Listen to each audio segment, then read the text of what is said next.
स्त्री पति को धोखा क्यों देती है। वृंदावन के एक शांत किनारे पर जब संध्या का समय हुआ, गोकुल की हवाओं में एक अजीब सी करुणा घुली हुई थी। सूरज की अंतिम किरणें यमुना के जल में प्रतिबिंबित हो रही थीं। तभी एक वृद्ध ब्राह्मण आया और श्री कृष्ण के चरणों में गिर पड़ा। उसकी आंखों से आंसू बह रहे थे। उसने कहा, प्रभु, मैं धर्मपरायण हूँ, सत्य बोलता हूँ, किसी का बुरा नहीं चाहता, फिर भी मेरी पत्नी ने मुझे धोखा दिया। मेरे मन में एक ही प्रश्न है, हे माधव, स्त्री ऐसा क्यों करती है? कौन सी शक्ति उसे छल की ओर ले जाती है? श्री कृष्ण ने मुस्कुराकर उसकी ओर देखा और कहा, वत्स, यह संसार एक लीला है। कोई किसी को बिना कारण नहीं धोखा देता। जो धोखा दिखता है वह केवल परिणाम है, कारण उसके भीतर छिपा होता है, भावनाओं में, कर्मों में और मन की अपूर्ण इच्छाओं में। ब्राह्मण ने आंसू पोंछे, परंतु प्रभु, मैंने तो उसे प्रेम दिया, स्नेह दिया, फिर भी उसने किसी और की ओर मन क्यों लगाया? कृष्ण बोले, वत्स, प्रेम जब केवल देह पर टिक जाता है तब वह क्षणिक होता है। देह बदलती है, रूप मुरझाता है, पर आत्मा वही रहती है। जो स्त्री आत्मा का प्रेम नहीं पाती वह शून्यता में भटकती है।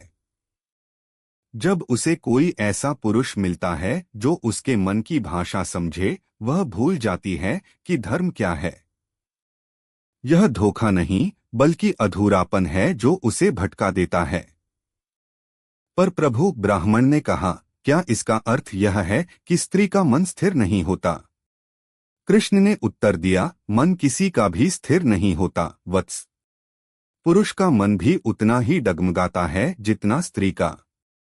परंतु अंतर यह है कि स्त्री प्रेम में स्थिरता चाहती है और पुरुष परिणाम में। जब पुरुष अपने घर को अपना धर्म मानता है, स्त्री अपने भावों को सत्य मानती है। जब उसके भावों को अनदेखा किया जाता है तब वह अपने भीतर एक रिक्तता महसूस करती है, वही रिक्तता उसे भ्रम में डाल देती है। यमुना की लहरें धीरे धीरे बह रही थीं। श्री कृष्ण का स्वर गूंजा, वत्स, जब कोई स्त्री पति को धोखा देती है तो वह अपने कर्मों का ऋण चुका रही होती है। यह केवल वर्तमान जन्म की बात नहीं होती। पिछले जन्मों में जो वचन, जो भाव अधूरे रह गए, वे इस जन्म में परिणाम बनकर आते हैं। पति पत्नी के बीच कोई घटना आकस्मिक नहीं होती। जो धोखा आज लगता है वह कभी किसी अधूरे वचन का उत्तर होता है। ब्राह्मण ने धीरे से पूछा, प्रभु, क्या इसका अर्थ यह है कि मैं ही उसका कारण हूँ? कृष्ण बोले, हाँ वत्स, हर कर्म का कारण भीतर ही होता है। जब पुरुष अपने अहंकार में स्त्री के भावों को समझना छोड़ देता है तब प्रेम केवल कर्तव्य बन जाता है। कर्तव्य में मिठास नहीं होती और जहां मिठास नहीं होती वहां मन टिकता नहीं। स्त्री तब किसी ऐसे आश्रय की खोज करती है जहां उसका मन सुना जाए। यह खोज ही उसे भ्रम की ओर ले जाती है, जिसे संसार धोखा कहता है। प्रभु, ब्राह्मण ने कहा, तो क्या स्त्री का धोखा केवल भावनात्मक होता है या पाप भी है? कृष्ण ने गंभीर स्वर में कहा, वत्स, जब कोई स्त्री छल करती है तो उसका उद्देश्य हमेशा भिन्न होता है। कुछ स्त्रियां अपने दुहक से भागती हैं, कुछ अपने प्रेम को सिद्ध करने के लिए भूल करती हैं। जो स्त्री केवल वासना के कारण छल करती है वह अधोगति को प्राप्त होती है। परंतु जो स्त्री अपने भीतर के अपमान, उपेक्षा और अकेलेपन से व्याकुल होकर ऐसा करती है, उसका पाप क्षमा योग्य होता है, क्योंकि उसने पाप नहीं किया। वह केवल अपने अस्तित्व को पहचानना चाहती थी। श्री कृष्ण के शब्दों में करुणा थी। उन्होंने आगे कहा, वत्स, मनुष्य भूल जाता है कि स्त्री केवल शरीर नहीं है। वह शक्ति है, सृष्टि है, ममता है। जब शक्ति को प्रेम से नहीं बांधा जाता तो वह विनाश का रूप ले लेती है।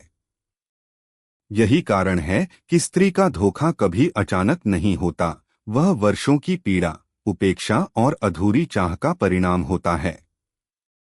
पर प्रभु ब्राह्मण बोला, अगर स्त्री इतनी पवित्र है तो वह अपने पतिव्रत धर्म को कैसे भूल सकती है। कृष्ण ने कहा, वत्स, पतिव्रता होना केवल पति की सेवा करना नहीं, बल्कि उसके साथ आत्मा का संयोग होना है। जब पति अपने कर्मों से, अपने वचनों से या अपने स्वभाव से उस संयोग को तोड़ देता है, तब वह धर्म भी धीरे धीरे टूट जाता है। स्त्री बाहर से निष्ठावान दिखती है, पर भीतर से टूट चुकी होती है। वह जो करती है वह उसके कर्मफल की दिशा है, न कि उसकी इच्छा की। कृष्ण ने आगे कहा, ध्यान रखना, किसी स्त्री का धोखा केवल उसके चरित्र का दाग नहीं होता, बल्कि उसके जीवन की अधूरी पुकार होती है। जैसे एक नदी जब रोक दी जाती है तो अपना मार्ग बदल लेती है, वैसे ही जब प्रेम रोका जाता है तो वह किसी और दिशा में बह जाता है। ब्राह्मण की आंखों में आंसू थे। उसने कहा, प्रभु, तो क्या मैं उसे क्षमा कर दूं? कृष्ण मुस्कुराए, वत्स, क्षमा सबसे बड़ा धर्म है। जिस क्षण तुम क्षमा करते हो उसी क्षण तुम्हारा हृदय मुक्त होता है। स्त्री का पाप उसके कर्मों में रहेगा, पर तुम्हारा क्षमा तुम्हें पुनर्जन्म के बंधन से छुड़ा देगा। याद रखो, जो व्यक्ति धोखा सहकर भी प्रेम करना जानता है वही वास्तव में ईश्वर के सबसे निकट होता है। प्रभु ब्राह्मण ने कहा, क्या कभी वह स्त्री भी समझेगी कि उसने क्या किया?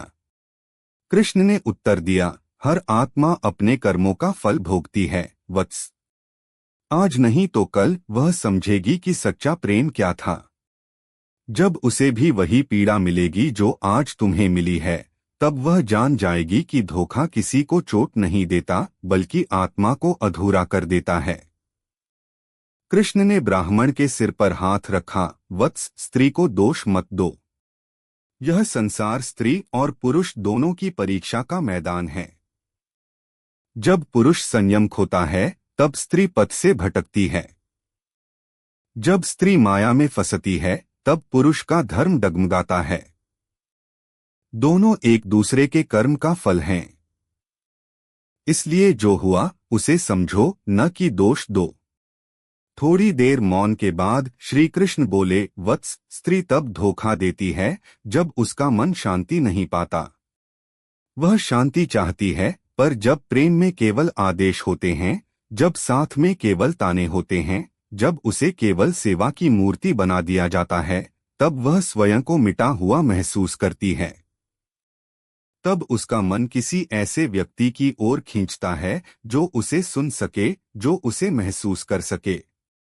यह वही क्षण है जहां आत्मा भ्रमित हो जाती है। कृष्ण की वाणी में वेदों की गहराई थी। उन्होंने कहा, धोखा वास्तव में प्रेम की मृत्यु नहीं है, बल्कि प्रेम के गलत रूप का परिणाम है। जो प्रेम आत्मा से होता है उसमें धोखा संभव नहीं, पर जो प्रेम देह, लोभ या स्वार्थ से जुड़ा होता है उसमें अस्थिरता निश्चित है। इसलिए जब भी प्रेम करो, आत्मा से करो, तब कोई तुम्हें छोड़ नहीं सकता। प्रभु ब्राह्मण ने कहा, पर क्या ऐसी स्त्री फिर से शुद्ध हो सकती है? कृष्ण बोले, हाँ वत्स, हर आत्मा शुद्ध हो सकती है। एक गलती आत्मा को कलंकित नहीं करती, अगर वह पश्चाताप करती है, सत्य के मार्ग पर लौट आती है, तो वह पुनः उसी पवित्रता को पा सकती है जिससे वह बनी थी। याद रखो, पतन तब होता है जब व्यक्ति अपनी गलती को धर्म मान ले, पर जब वह गलती को गलती मान लेता है तब वही गलती उसे भगवान के निकट ले जाती है। फिर श्री कृष्ण ने कहा, स्त्री का हृदय बहुत कोमल होता है, वह भावों में जीती है। जब उसे अपमान, अविश्वास या कठोरता मिलती है तो उसका मन दुख से भर जाता है। जो पुरुष उसकी आंखों में झांककर उसकी पीड़ा को नहीं देख पाता, वह धीरे धीरे उसकी आत्मा से दूर हो जाता है। तब कोई तीसरा व्यक्ति जो केवल मीठे शब्द कहता है उसे अधिक सच्चा प्रतीत होता है। यही वह क्षण होता है जब माया अपने जाल में फंसा देती है। इसीलिए कहा गया है, स्नेह ही सबसे बड़ा धर्म है। यमुना के जल पर कृष्ण की मुस्कान का प्रतिबिंब चमक रहा था। उन्होंने धीरे से कहा, वत्स, मनुष्य जब किसी को धोखा देता है तो वह स्वयं को भी धोखा देता है, क्योंकि आत्मा एक है। जो दूसरों के भावों को चोट पहुंचाता है, उसकी आत्मा भी उसी पीड़ा को अनुभव करती है। इसलिए स्त्री हो या पुरुष, दोनों को यह समझना चाहिए कि प्रेम का मार्ग सच्चाई से गुजरता है। झूठ से बना प्रेम सदा विनाश की ओर जाता है। कृष्ण उठे और बोले, वत्स, अब लौट जाओ।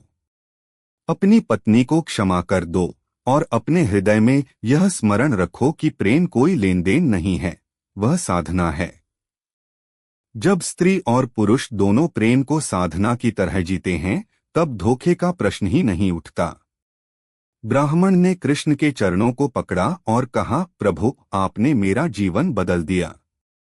अब मैं किसी को दोष नहीं दूंगा। मैं केवल इतना जान गया हूं कि धोखा तब जन्म लेता है जब प्रेम मरा होता है। श्री कृष्ण ने अंतिम बार कहा, वत्स, स्मरण रखना, स्त्री तभी धोखा देती है जब वह स्वयं से दूर हो जाती है। इसलिए यदि तुम उसे प्रेम, सम्मान और समझ दोगे तो कोई शक्ति नहीं जो उसे तुमसे अलग कर सके। स्त्री जल की तरह है, उसे बांधो मत, उसे प्रवाह दो, वह स्वयं तुम्हारे जीवन को पवित्र कर देगी। वृंदावन की हवा में वह दिव्य वाणी गूंज उठी। ब्राह्मण के मन का भार उतर गया। उसने पहली बार समझा कि धोखा व्यक्ति नहीं देता, वह परिस्थितियां देती हैं जो हमारे ही कर्मों से बनी होती हैं। और जब व्यक्ति अपने कर्मों को पहचान लेता है, तब कोई उसे फिर धोखा नहीं दे सकता, क्योंकि वह अब जागृत हो चुका होता है। श्री कृष्ण शांत होकर यमुना तट की ओर चले गए और पीछे रह गई उनकी वह वाणी। प्रेम में धोखा नहीं होता, केवल अधूरापन होता है। जब तक मनुष्य अपने भीतर के अधूरेपन को नहीं भरता, तब तक वह दूसरों में तलाशता रहेगा। पर जो स्वयं पूर्ण हो जाए, उसे कोई धोखा नहीं दे सकता, क्योंकि वह अब स्वयं श्री कृष्ण के प्रेम का अंश बन चुका होता है। अगर आप श्री कृष्ण के सच्चे भक्त हैं तो चैनल को सब्सक्राइब करो और वीडियो को लाइक करके कमेंट में जय श्री कृष्णा लिख दीजिए।